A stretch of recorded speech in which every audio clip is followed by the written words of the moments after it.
Hi, welcome back to our channel. Today, I will discuss geometric sequence. So, my previous video, ni-discuss ko ay arithmetic sequence.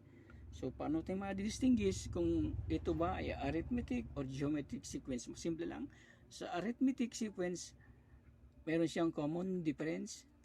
Sa geometric sequence, meron siyang common ratio. So, try natin ma-identify kung ito ba ay arithmetic o geometric. So, kukunin natin common difference niya. Based on this example number 1, kunin natin difference niya. Ang difference niya ay 3. So, 6 minus 3 ay 3. So, pag ilan natin si 3, i-add natin si 3 plus 3, so maging 6. Dito, 3 din.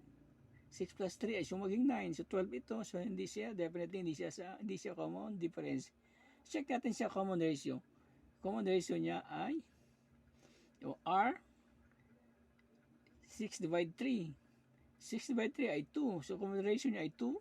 So, 2 din to. So, 3 times 2.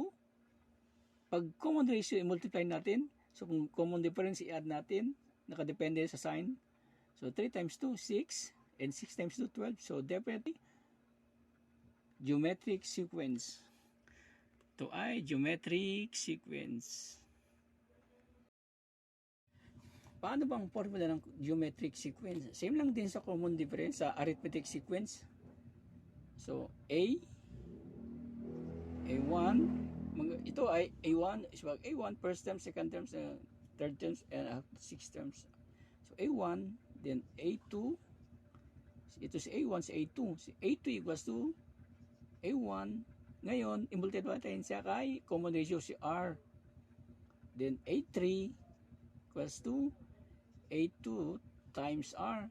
Since si A2 ay A1 times R, then tsaka si R ito, so magiging A1 R times R, magiging R square. Ito si A3, si A4 plus A3 times R, common ratio.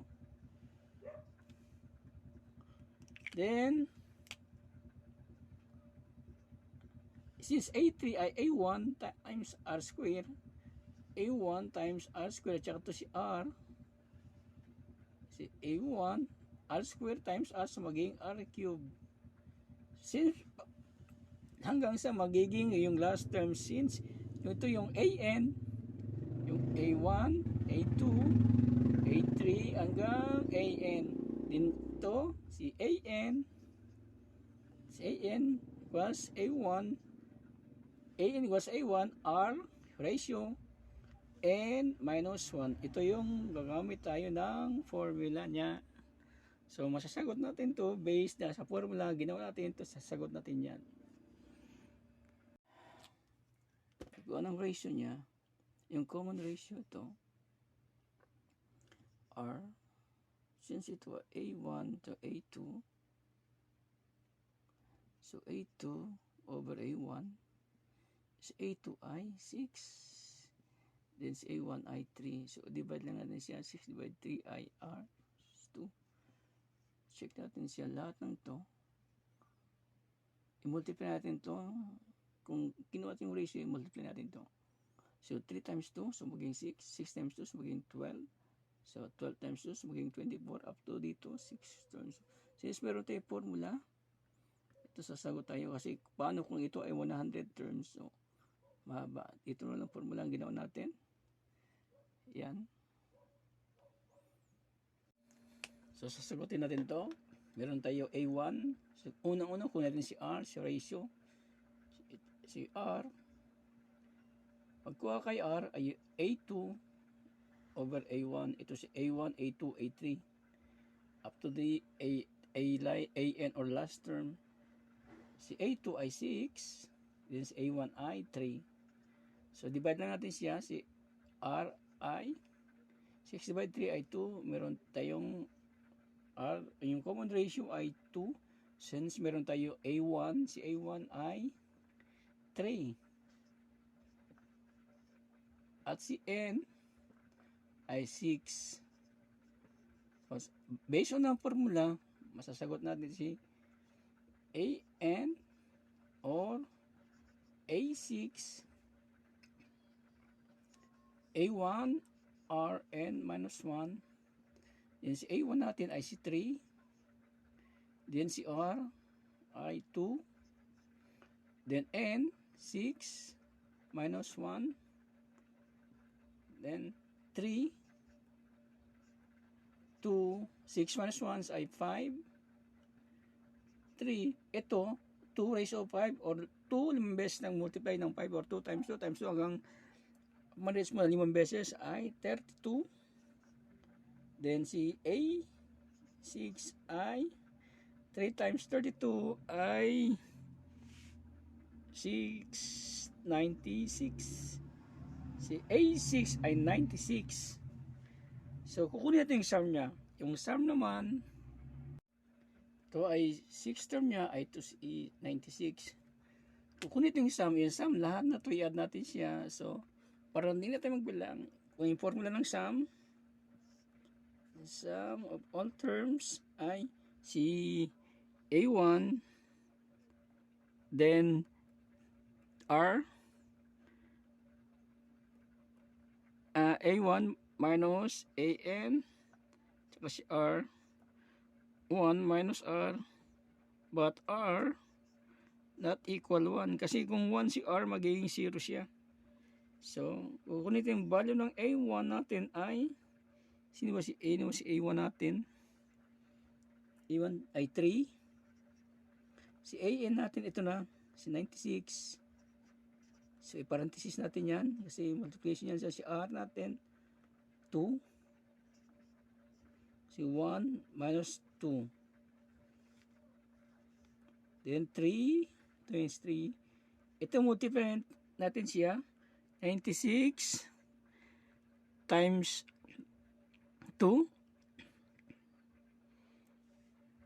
ay 192.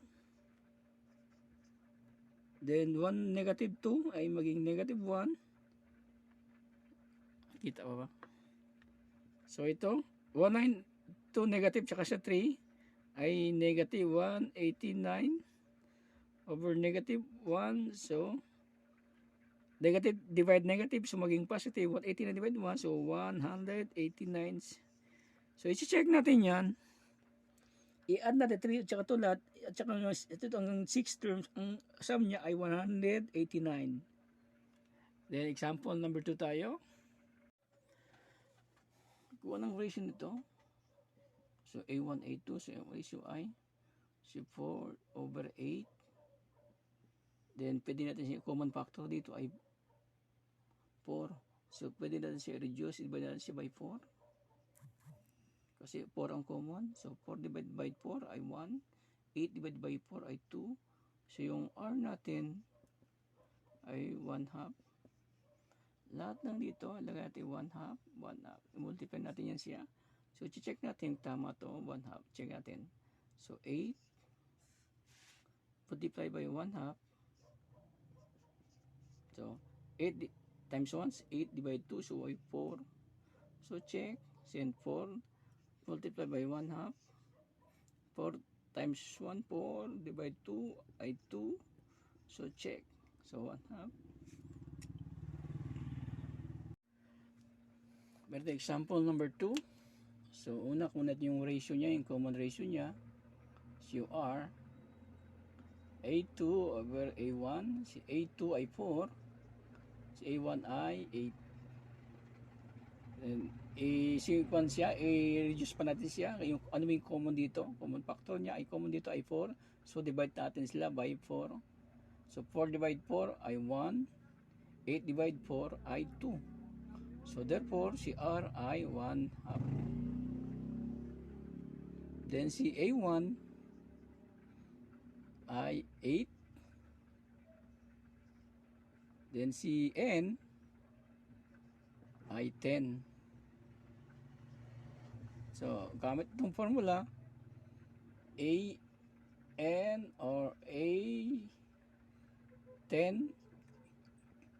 Yung A1 natin ay 8. Yung R natin ay 1 half. 1 half. Then, R, then N. Yung N natin, 10 minus 1. Then 8, 1 half, 10 minus 1, so magiging 9. So magiging 9. Then 8, dito na para kita na. 8, 1 raised of 9, so magiging 1 lang. So 2 raised of 9, 9 na beses tayo mag-multiply ng 2 ay 512, masyado mataas. 512, 2 raised of 9, so 512. Then 8 times 1, so magiging 8 ito over 512. So dito natin siya, si 8 to the 10, 8, 5, 12. So ano yung common factor ng pwede siya ma-reduce? Pwede siya ma-divide by 8. 8 by 8. So 8 divided by 8 ay 1. 512 divide 2. Divide natin kay 512 divide kay 8 ay 64. So ito yung answer niya. Ang 8 to the 10 ay 1 over 64. Ganun lang din pagkuha ng sa sum. Yung formula na apply natin. So example tayo number 3. So sasagutin niyo yung sum, tapos mag-comment kayo yung tama yung sagot niyo. Example tayo number 3, medyo complicated. Sample number 3. So medyo complicated yung number 3 natin example. Ito yung last example natin. So ang unang po natin yung common ratio. So ang common ratio, same, R. So, A2, kasi A1, A2, A3 hanggang 7K. So ito si A2 at A2 over A1. Anong value ng A2 ay 1 over 6. 1 over 6, pero negative. Then si A1, ang value 1 half. Since 1 half yan, 1, 6 divide 1 half. So 1 over 6, negative siya. Kasi nakadivide siya, di ba? Ganun siya. 1 over 2. Kunin natin yung reciprocal. Pag kinuha yung reciprocal itong 1 half, babaligtad, magpalit sila ng pwesto. Si 2 papunta sa taas. At saka si 1 sa ilalim. At yung sign, maging multiplication. Ganun na siya. Then, multiply lang na siya. Kasi negative 1 tsaka times 2. So, maging 2. 6 times 1. So, 6. Ang sign niya ay negative. So, pwede pa natin siya ma-reduce. Ang common factor sa kanya ay 2. So, 2 divide 2 ay 1. Negative. So, 6 divide 2 ay 3. Therefore, si R ay 1/3 negative. So, ito yung lagay natin sa taas ay si R ay negative 1/3 negative 1/3. So, ito, i-multiply natin ito siya sa negative 1 half tsaka sa negative. Check natin kung tama to. Tsaka check natin kung tama yan. So, check natin para sigurado. So, ito 1 half. I-multiply natin kay 1/3. 1 yan. 1/3 negative. So, ang result niya ay so negative 1 over 6. So, tama. Check natin ito kung dapat ang result niya. So, multiply tayo kay negative 1/3. So, ito ay negative times negative. So, positive 1. 6 times 6 magiging 18. So, tama. So, tama na. R natin, negative 1. Ayusin natin ito. Negative 1 si R. Then, si A1 natin ay 1 half. At si N ay 7. Si N 7. Based ito, formula, si AN or A7, si A1, si A1, 1 half. Then si R ay negative 1/3. Then N minus 1, ano ba si N? 7. Is 1. Then 1 half. Negative 1/3. 7 minus 1 ay 6. Since 6 ay even number, yung negative dito, ang magiging sign niya ay magiging positive kasi even number siya. So, magiging ito siya, A7. So, 1/2. Expand natin siya. So, 1, maging positive. Dito, 3, raise of 6. 3, anim na best step complete ng 3 ay 3 raise of 6 ay 729. Then, multiply natin siya. 1 times 1, 1, 2 times 729 ay 1,458. Ito yung value ng 7 terms. Ito yung 1/1458. Pagkuha ng sum, same lang din. Kunin yung sum. Kung tamang kung nakuha nyo na, i-comment nyo. Sa ko sasagutin yung tama yung kinuha yung sum. Thank you. Kung bago pa lang sa channel ko, please subscribe and press the bell para lagi tayo update sa mga bagong video. Pwede ka mag-request kung anong topic na gusto ko i-discuss. Thank you, my friend. Bye-bye. See you to my next video.